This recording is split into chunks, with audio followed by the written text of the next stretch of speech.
Hello प्यारे साथियों, नमस्कार। आप सभी का स्वागत किया जाता है हमारे कृष्णा क्लासेज में। जैसे कि आप सभी को बताया, आपके लिए बीएसटीसी और चतुर्थ श्रेणी के लिए इंपॉर्टेंट क्लासें हमने इसी चैनल पर अपलोड कर दी गई हैं और आपकी डेली क्लासें हो रही है। ये आज आपकी हिंदी की क्लास होने वाली इंपॉर्टेंट प्रश्नों के साथ। चलो हम चलते हैं, अपना क्लास को आगे बढ़ाते हैं। और अभी तक आपने चैनल को सब्सक्राइब नहीं किया तो सब्सक्राइब कर बेल आइकन को भी प्रेस कर दे। चलो आपके सामने आपका पहला ही प्रश्न है, निम्नलिखित में से वर्ण किसे कहते हैं। जो आपका वर्ण है, हिंदी में इंपॉर्टेंट क्लास है वर्ण। वर्ण किसे कहते हैं, वर्ण बताना भाई। ऑप्शन नंबर ए आपसे दिया गया है, किसी भाषा के लघुत्तम व्यंजनों को। ऑप्शन नंबर बी है, किसी भाषा के लघुत्तम सार्थक ध्वनि को। ऑप्शन नंबर सी है, किसी भाषा के लघुत्तम अक्षरों को। ऑप्शन नंबर डी है, किसी भाषा के लघुत्तम शब्द अर्थ को। जल्दी से बता दीजिए, पहला ही प्रश्न का राइट आंसर आपका क्या होने वाला। वर्ण किसे कहते हैं, किसी भाषा के लघुत्तम सार्थक ध्वनि को क्या कहते हैं, वर्ण कहते हैं। बी आंसर आपका राइट आंसर हो जाएगा। पहला ही प्रश्न आपका राइट आंसर भी हो जाएगा। और आपको जो भी प्रश्न का आंसर आ रहा है वो कमेंट बॉक्स में आंसर दीजिए, कमेंट बॉक्स में आंसर दीजिए। अगला ही प्रश्न आपके सामने, आपका दूसरा प्रश्न आपसे यह है, कौन सा व्यंजन त वर्ग का नहीं है। त वर्ग का नहीं है, जल्दी से बता दीजिए। ऑप्शन नंबर है थ, ऑप्शन नंबर बी है द, ऑप्शन नंबर सी है ध, ऑप्शन नंबर डी है प। जल्दी से। त, थ, द, द और थ, ये सभी है ना, ये तो आपके त वर्ग हैं। ये भी है, ये भी है और ये भी है, पर प वर्ग नहीं है। प एक खुद अलग वर्ग है, अलग वर्ग है ना, इसलिए आपका राइट आंसर हो जाएगा डी। प वर्ग अलग है, इसलिए आपका डी आंसर राइट माना जाएगा। अगला ही प्रश्न आपके सामने, आपका तीसरा प्रश्न है, वर्ण कितने प्रकार के होते हैं। जो आपके वर्ण होते हैं, वर्ण ये कितने प्रकार के होते हैं। ऑप्शन नंबर है 2, ऑप्शन नंबर बी है 3, ऑप्शन नंबर सी है 5, ऑप्शन नंबर डी है 6। वर्ण कितने प्रकार के होते हैं, वर्ण कितने प्रकार के होते हैं, जल्दी से बता दीजिए। वर्ण कितने प्रकार के होते हैं भाई। वर्ण आपके 2 प्रकार के होते हैं। कितने, 2 प्रकार के होते हैं। अगला प्रश्न आपके सामने, आपका चौथा प्रश्न है, व्यक्तिवाचक संज्ञा क्या उदाहरण है। व्यक्तिवाचक संज्ञा वो उदाहरण है। ऑप्शन नंबर है विष्णु, ऑप्शन नंबर बी है अंग्रेजी, ऑप्शन नंबर सी है यमुना, ऑप्शन नंबर डी है पुख्त सभी। व्यक्तिवाचक संज्ञा का उदाहरण बताना आप सभी को। व्यक्तिवाचक संज्ञा जल्दी से बता देना। चौथा प्रश्न का राइट आंसर दीजिए, चौथे ही प्रश्न का राइट आंसर दीजिए। विष्णु, अंग्रेजी और यमुना, तीनों में व्यक्तिवाचक संज्ञा प्रयोग हुई। आपका डी आंसर राइट माना जाएगा। डी आंसर, क्योंकि एक विशेष नाम है व्यक्ति। विष्णु एक अंग्रेजी एक नाम है और यमुना एक नदी है, ठीक है ना। अगला प्रश्न आपके सामने, आपका 5वां प्रश्न है, अपना शब्द में सर्वनाम से भाववाचक संज्ञा बनेगी। अपना शब्द है, उसमें सर्वनाम प्रयुक्त करना है और उसमें भाववाचक संज्ञा बनानी है। कौन सा बनेगा शब्द। ऑप्शन नंबर ए है अपमान, ऑप्शन नंबर बी है अपनात्व, ऑप्शन नंबर सी है अपनाना, ऑप्शन नंबर डी है उपयुक्त। जल्दी से बताना है। सर्वनाम जल्दी से बताना है, जल्दी से राइट आंसर बता दीजिए आपका, जल्दी से। अभी तक 5वें प्रश्न का बच्चे का आंसर नहीं आया है किसी का भी। क्या हुआ भाई, आंसर इतना लेट क्यों हो रहा है। सर्वनाम किसे कहते हैं बताओ। सर्वनाम कितने प्रकार के होते हैं। सर्वनाम आपके 6 प्रकार के होते हैं। सर्वनाम आपके 6 प्रकार के होते हैं। कौन से है, प्रश्नवाचक सर्वनाम, अनिश्चयवाचक, निश्चयवाचक, पुरुषवाचक और आपका संबंधवाचक और आपका निजवाचक, ठीक है ना। 1 2 3 4 5 6 हो गए ना, ये आपके सर्वनाम है। सर्वनाम आपके 6 प्रकार के होते हैं। सर्वनाम का लिंग कभी भी बदलता नहीं है, यह आपको याद रखना है। किसका लिंग नहीं बदलता है, सर्वनाम का कभी लिंग नहीं बदलता है। लिंग कभी नहीं बदलता है, ठीक है ना, आपको याद रखना है। अपना शब्द में सर्वनाम से भाववाचक संज्ञा बनेगा अपनत्व, अपनत्व, ठीक है ना। बी आंसर हो जाएगा आपका। अगला प्रश्न आपके सामने, आपका 6ठा प्रश्न है, लड़का शब्द में प्रत्यय जोड़ने पर भाववाचक संज्ञा बनेगी। जो लड़का शब्द है उसमें प्रत्यय जोड़ना है, प्रत्यय और उपसर्ग जिसको आ रहे हैं उसके 1 नंबर पक्का। उपसर्ग शब्द के आगे लगता है, प्रत्यय शब्द के पीछे लगता है। ऑप्शन नंबर है लड़कपन, ऑप्शन नंबर बी है लटकन, ऑप्शन नंबर सी है लड़के, ऑप्शन नंबर डी है लड़की।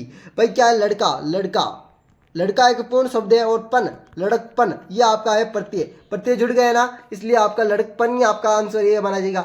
लटकन ना ऐसा कोई प्रत्यय नहीं है। लटन ये लड़के कोई पूरे शब्द नहीं है, लड़की आपका पूरा शब्द है, इसलिए। अगला प्रश्न आपके सामने, आपका 7वां प्रश्न है। 7वां प्रश्न पूछा गया है, हिंदी में सर्वनाम में कितने प्रकार होते हैं। अभी बताया था सर्वनाम, अभी बताया था सर्वनाम। Option number A 5, option number B है 6, ऑप्शन नंबर सी है 7, ऑप्शन नंबर डी है 8। जल्दी से बता दीजिए। जिसने एक एक प्रश्न को अच्छे से पढ़ा होगा और अच्छे से सुन रहा होगा ना, वो आंसर दे देगा। हिंदी में सर्वनाम कितने प्रकार के होते हैं? हिंदी में सर्वनाम अभी बताया था 6 प्रकार के होते हैं, 6 प्रकार के आपके।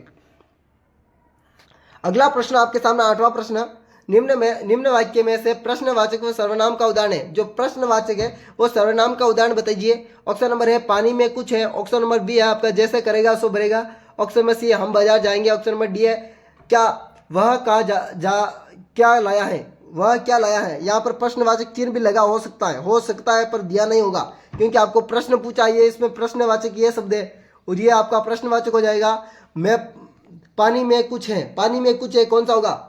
पानी में कुछ है क्या है, कौन सा सर्वनाम होगा? पानी में कुछ है, पानी में कुछ है अनिश्चित सर्वनाम है ना, कोई निश्चित नहीं है ना। क्या है पानी में ये पता नहीं ना, जैसा करोगे सो भरेगा। ये आपका क्या है? संबंध है, संबंध। ये आपका हम बाजार जाएंगे क्या है? हम बाजार जाएंगे क्या है? हम बाजार जाएंगे पुरुषवाचक है। पुरुषवाचक में कौन सा पुरुषवाचक में? उत्तम पुरुषवाचक है, उत्तम पुरुषवाचक है। अगला प्रश्न आपके सामने आपका नवा प्रश्न है, पुरुषवाचक सर्वनाम के भेद की संख्या कितनी होती है? पुरुषवाचक सर्वनाम के भेद की संख्या कितनी होती है? ऑप्शन नंबर है 5, ऑप्शन नंबर बी है 7, ऑप्शन नंबर डी है 8, ऑप्शन नंबर डी है 9। पुरुषवाचक सर्वनाम के भेद की संख्या कितनी होती है? जल्दी से बता दीजिए। पुरुषवाचक से भेद की संख्या 8 होती है। अगला प्रश्न आपके सामने आपका 10वां प्रश्न आपसे विशेषण कितने प्रकार के होते हैं? यह प्रश्न इंपॉर्टेंट है। विशेषण कितने प्रकार के होते हैं? ऑप्शन नंबर है 4, ऑप्शन नंबर बी है 5, ऑप्शन नंबर सी है 7, 6, ऑप्शन नंबर डी है 7। विशेषण कितने प्रकार के होते हैं? अभी तक आंसर नहीं आया। विशेषण कितने प्रकार के होते हैं? विशेषण आपके 4 प्रकार के होते हैं। कौन कौन से? सर्वनामिक विशेषण, एक संख्यावाचक,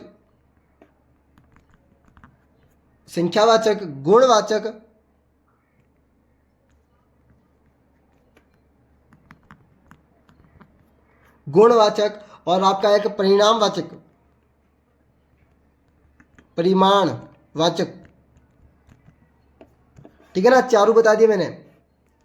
अगला प्रश्न आपके सामने 11वां प्रश्न, ईमानदार व्यक्ति का समान होता है मैं किस शब्द का विशेषण है? इसमें कौन सा शब्द विशेषण है जिसमें ईमानदार व्यक्ति का सम्मान होता है? यह आपका एक वाक्य है, इसमें आपको बताना है विशेषण कौन सा है। विशेषण सम्मान, ईमानदार, व्यक्ति और होता है।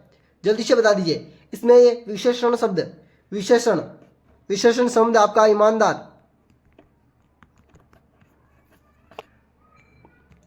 अगला प्रश्न आपके सामने आपका 12वां प्रश्न, अवयव कितने प्रकार के होते हैं? अवयव कितने प्रकार के होते हैं? ऑप्शन नंबर है 2, ऑप्शन नंबर बी है 4, ऑप्शन नंबर सी है 7, ऑप्शन नंबर डी है 9। अवयव कितने प्रकार के होते हैं? अवयव कितने प्रकार के होते हैं? अभी तक आंसर नहीं आया। अवयव कितने प्रकार के होते हैं? अवयव आपके 4 प्रकार के होते हैं। कौन कौन से 4 प्रकार? क्रिया विशेषण अवयव मैं लिख देता हूं, क्रिया विशेषण अवयव पहला। दूसरा आपका हो जाएगा संबंध बोधक अवयव,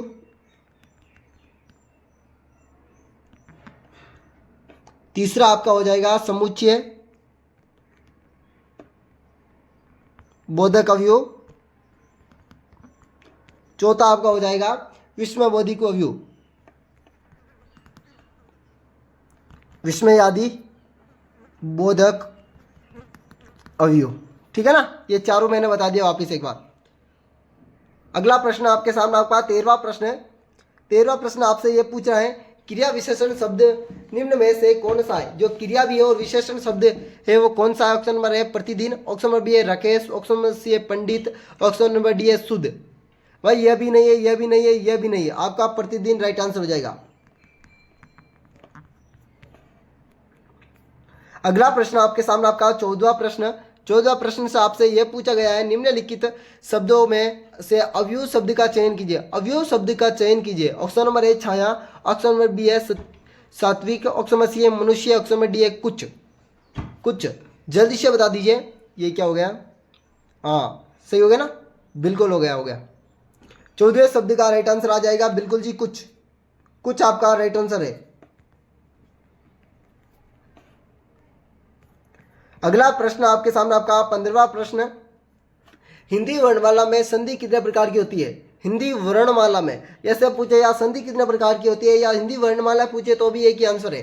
आंसर एक ही होने वाला 3। कौन कौन सी, स्वर, व्यंजन और विसर्ग। स्वर, व्यंजन और विसर्ग,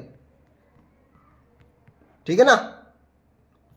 अगला प्रश्न आपके सामने आपका 16वां प्रश्न, स्वर संधि के भेद कितने होते हैं। ऑप्शन नंबर ए है 8, ऑप्शन नंबर बी है 7, ऑप्शन नंबर सी है 5, ऑप्शन नंबर डी है 3। जल्दी से स्वर संधि के पूछा आपके, स्वर संधि के भेद 5। अगला प्रश्न आपके सामने आपका 17वां प्रश्न, लीलगर शब्द में कौन सी संधि है। लीलगर शब्द में कौन सी संधि है। ऑप्शन नंबर ए गुण संधि, ऑप्शन नंबर बी है दृक संधि, ऑप्शन नंबर सी आयाति संधि, ऑप्शन नंबर डी है वर्धी संधि। जल्दी से बता दीजिए कौन सी राइट आंसर होने वाली है आपका। आपका राइट आंसर की बात करूं, जल्दी से बता दीजिए।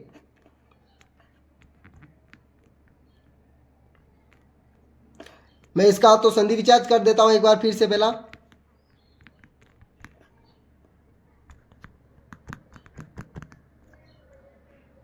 अब बता दीजिए जल्दी से। यहां पर आ और यहां पर आ, यह मिलकर बढ़ेगा बड़ा आ और यह हो जाएगी दीर्घ संधि। यह हो जाएगी आपकी दीर्घ संधि। अगला प्रश्न आपके सामने 18वां प्रश्न। 18वां प्रश्न है, चयन शब्द में कौन सी संधि है। चयन शब्द में कौन सी संधि है, जल्दी से बता दीजिए। चयन शब्द में चेदन अन, चयन शब्द में कौन सी संधि है। ऑप्शन नंबर ए गुण, ऑप्शन नंबर डी है दृग, ऑप्शन नंबर सी आयादी, ऑप्शन नंबर डी है यण। जल्दी से बता दीजिए। ए, ओ और ओ ये आते हैं, उसमें दृग आयादी संधि आती है और आपका ये ए आया है यहाँ पर ए, और यहाँ पर ए आया और आगे अ आया है, इसलिए आपकी हो जाएगी चयन, और चयन में हो जाएगी आयादी संधि। आयादी संधि सी आंसर आपका राइट आंसर हो जाएगा। अगला प्रश्न आपके सामने 19वां प्रश्न, हिंदी वर्णमाला में समास कितने प्रकार के होते हैं। हिंदी वर्णमाला में समास कितने प्रकार के होते हैं। ऑप्शन नंबर है 5, ऑप्शन नंबर बी है 6, ऑप्शन नंबर सी है 7, ऑप्शन नंबर डी है 8। या समास पूछे या हिंदी वर्णमाला पूछे, आपको प्रश्न कंफ्यूज करने के लिए ऐसे ही पूछे जाएंगे हिंदी वर्णमाला लिखकर। हिंदी वर्णमाला मतलब हिंदी में ही पूछ रहा आपको। समास आपके 6 प्रकार के होते हैं, बिल्कुल जी। कौन कौन से होते हैं।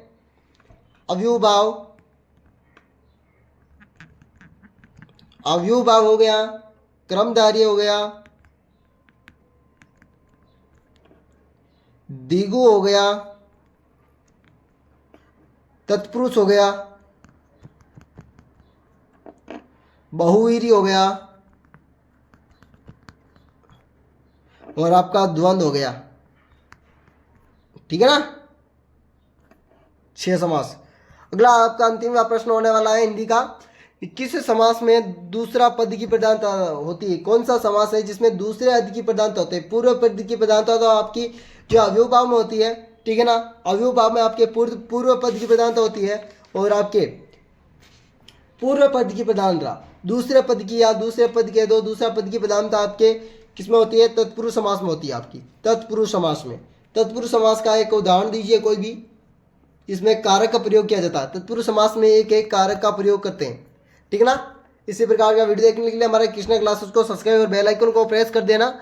और अगली क्लास आपकी राजस्थान जीके की इंपोर्टेंट क्लास होने वाली है। और अभी तक आपने चैनल को सब्सक्राइब नहीं किया तो सब्सक्राइब कर लो, बेल आइकन को भी प्रेस कर दे इसे वीडियो देखने के लिए। वेलकम साथियों, अगले वीडियो मिलते हैं इसी प्रकार के वीडियो के साथ। राधे राधे, अलविदा, जय श्री देवनारायण की सभी साथियों को एक बार फिर से तहे दिल से हार्दिक अभिनंदन हमारे इस चैनल पर। और अभी तक आपने ग्रुप को ज्वाइनिंग नहीं किया तो इस नंबर में मैसेज कर देना, आपको ग्रुप में ज्वाइनिंग मिल जाएगी 82906202 और 89 पर। और क्लास को अपने दोस्तों के साथ शेयर भी कर देना और पीडीएफ भी पा लें। एकदम फ्री प्रोवाइड करवा दी जाएगी।